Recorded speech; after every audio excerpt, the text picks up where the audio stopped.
Hello students, बच्चों और मेरे प्यारे दोस्तों। तो आज का दिन क्या है? संडे है। लेकिन इस संडे में कुछ स्पेशल बात है। तो आपको पता है कि संडे में स्पेशल बात क्या है? आज ईस्टर है। और ईस्टर क्या है? तो ईस्टर ईसाई भाइयों का, क्रिश्चियन भाइयों का एक बड़ा प्यारा त्यौहार है। और आपको पता है कि ये क्रिसमस के बाद दूसरा सबसे बड़ा त्यौहार है ईसाई भाइयों का। और आज के दिन बच्चे भी बहुत खुश होते हैं। बच्चे क्यों खुश होते हैं ये मैं अभी बताता हूँ। पहले हम जानते हैं और ये जानने की कोशिश करते हैं कि आखिर ईस्टर है क्या। तो अभी बताया कि ईस्टर ईसाई भाइयों का त्यौहार है।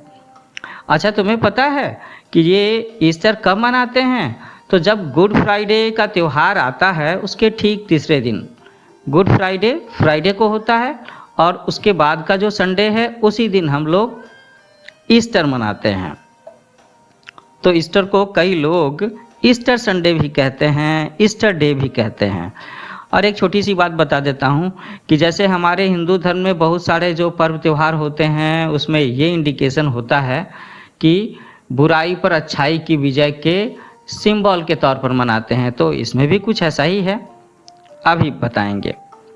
तो ऐसा कहा जाता है कि ईस्टर पहले भी मनाया जाता था, लेकिन 4th सेंचुरी के बाद से इसको ज़्यादा ज़ोर शोर से मनाने लगे।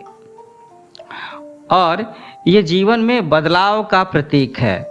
जीवन में कैसा बदलाव? पॉजिटिव चेंजेस का, अच्छे परिवर्तन का। अच्छा, अब एक बात बताता हूँ कि ये ईस्टर शब्द आया कहाँ से है। तो एक्चुअली में ये ईस्टर शब्द ईओस्टर शब्द से आया है। ईओस्टर शब्द जर्मन भाषा का शब्द है और कहते हैं कि ईओस्टर वसंत की देवी थीं। तो ये भी तो वसंत ऋतु है ना। जो भी वेस्टर्न कंट्रीज है, यूरोपियन कंट्रीज हैं, तो वहाँ अब वसंत ऋतु शुरू हो रहा है। अच्छा, अब आगे बताता हूँ तुम्हें कि भाई इस ईस्टर की कहानी क्या है। ईस्टर त्यौहार को मनाने के पीछे कहानी क्या है। जैसे हिंदू धर्म में, मुस्लिम धर्म में और मतलब ईसाई धर्म में भी होता है ना कि अक्सर कोई बड़ा त्यौहार मनाते हैं तो उसके पीछे कोई कहानी होती है, एक माइथोलॉजिकल स्टोरी होती है। तो ईस्टर के पहले की कहानी क्या है? तो मैंने बताया ना कि अभी जो फ्राइडे बीता है उस फ्राइडे को गुड फ्राइडे के तौर पर मनाते हैं। और गुड फ्राइडे का मतलब है कि उसी दिन ईसा मसीह को कुछ यहूदी लोगों ने, कुछ बुरे लोगों ने कह लो, है ना, क्रूस पर चढ़ा करके उनको मृत्यु की सजा दी थी और उसके बाद उन्हें कब्र में दफना दिया गया। तो वो फ्राइडे का दिन था। फ्राइडे के अगले दिन सैटरडे और सैटरडे के बाद में संडे। तो ये जो संडे था उस दिन सुबह को एक महिला थी जिसका नाम था मैरियन मैग्दलिनी। तो वो सुबह में उसके मन में थोड़ी जिज्ञासा हुई या ऐसे ही टहलते टहलते वो ईसा मसीह की कब्र के पास गई तो देखा कि भाई उसका जो पत्थर है वो खिसकाया हुआ है। ईसा मसीह का उनका जो कब्र है वो कुछ इस तरीके से बनाया गया था ना, और उसको एक बड़े से पत्थर से ढक दिया गया था उनकी लाश को अंदर रख करके। तो इस महिला ने संडे की सवेरे को क्या देखा सुबह सुबह कि अरे वो पत्थर तो खिसका हुआ है, जैसे कि वो कोई उसमें से निकल कर के बाहर आया हो या कोई उसके अंदर गया हो, ऐसी बात देखी उसने। तो थोड़ी और क्यूरियोसिटी हुई उसके अंदर में, तो वो उसके अंदर चली गई। उस पत्थर को खिसकाने के बाद जो रास्ता बना था उसके अंदर चली गई। तो वहाँ तो उसने गजब की रोशनी देखी और गजब की बातें दिखाई दी उसको। वहाँ उसने देखा कि आसमान से, स्वर्ग से आए हुए देवदूत खड़े हैं, है ना। और उन्होंने इसके चेहरे पर जब आश्चर्य की भावना देखी और देखा कि मरियम ढूंढ रही है कि अरे प्रभु यीशु को यहीं पर उनकी लाश को दफनाया गया था, लाश को रखा गया था, वो तो है ही नहीं। तो उन देवदूतों ने बताया कि भाई वो तो जीवित हो गए, ईसा मसीह जीवित हो गए। तो इसे और भी आश्चर्य हुआ कि अरे कोई मरा हुआ व्यक्ति कैसे जीवित हो सकता है। तो उन देवदूतों ने कहा कि भाई वो व्यक्ति थोड़े न थे, वो तो भगवान के पुत्र थे, वो ईश्वर के दूत थे, ईश्वर के सुपुत्र थे। यही कहते हैं ना हम लोग ईसा मसीह के बारे में। तो उसके मन में मरियम के मन में ये क्यूरियोसिटी हुई कि काश वो भी ईसा मसीह जो कि फिर से जीवित हो गए हैं, काश वो उनको देख पाती, और उसकी ये इच्छा हुई तो उसे बगल में ईसा मसीह खड़े दिखाई भी दिए, तो उसे बड़ी खुशी हुई।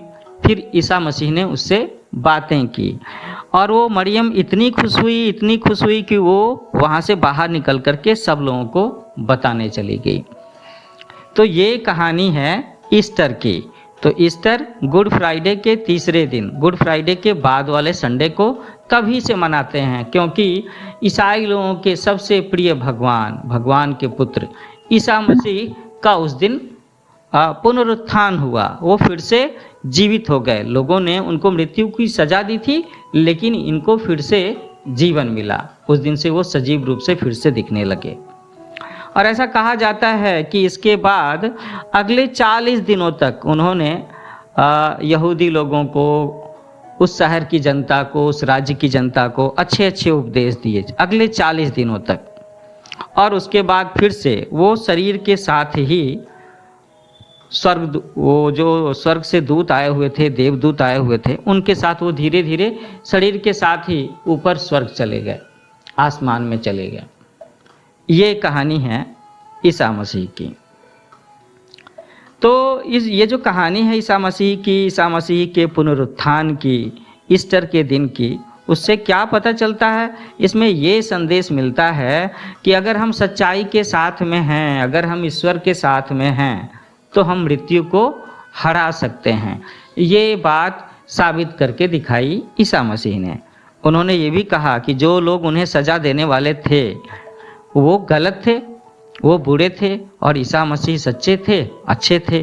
तो आखिर में सच्चाई की विजय हुई बुराई पर, है ना। तो ईसा मसीह के इस पुनरुत्थान को रिसरेक्शन कहते हैं। इसके बाद से लोगों के अंदर में ये मैसेज आया कि भाई अगर हम यीशु में, अगर हम लोग प्रभु में विश्वास करते हैं और सच्चे कर्म करते हैं, अच्छा काम करते हैं, तो हमारा भी जीवन अनंत काल का हो सकता है ना। हम लोग शरीर रूप में मर कर के भी अमर हो सकते हैं, ईश्वर के साथ हो सकते हैं, इस तरह की बात। और ऐसा कहा जाता है कि ईसा मसीह के साथ ये जो बात हुई, इसके पहले भी वहाँ के धर्म ग्रंथों में, वहाँ की बाइबिल में ये बातें पहले से भविष्यवाणी के तौर पर लिखी हुई थी कि एक दिन ईसा मसीह के जैसा एक ईश्वर पुत्र इस ज़मीन पर आएगा और उसके साथ ऐसा होगा, लोग उसे गुड फ्राइडे के दिन में क्रूस पर लटका करके मृत्यु की सज़ा देंगे और वो तीसरे दिन संडे को फिर से जीवित हो जाएगा। ये बातें बाइबिल में एक जगह पे लिखी है, वो है 1 कुरिन्थियो चैप्टर नंबर 15, और उसमें 36 से लेकर के 56 पॉइंट तक के 2 उपदेश हैं। उसमें होशे की एक किताब है, उसमें भी चैप्टर 6 के पास में ये बातें लिखी हुई हैं। इसके बारे में और विशेष जानकारी आपको चर्च के पादरी या जो ईसाई धर्म में गहरी जानकारी रखते हैं वो सब बता सकते हैं। अब हम लोग जानते हैं कि आखिर ईस्टर मनाते कैसे हैं। तो एक्चुअली में दोस्तों ऐसा होता है कि ईस्टर के संडे के पिछले दिन, सैटरडे की रात में लोग अपने घरों को सजाते हैं, चर्च को सजाते हैं। कई सारे लोग तो रात भर जागरण भी करते हैं, वैसे ही जैसे हिंदू धर्म में जागरण की बात होती है, भजन कीर्तन करते हुए। फिर वो घर को, चर्च को मोमबत्तियों से जलाते हैं और चर्च में जलाई हुई मोमबत्तियों को खुशी के स्वरूप लोगों में बांटते भी हैं।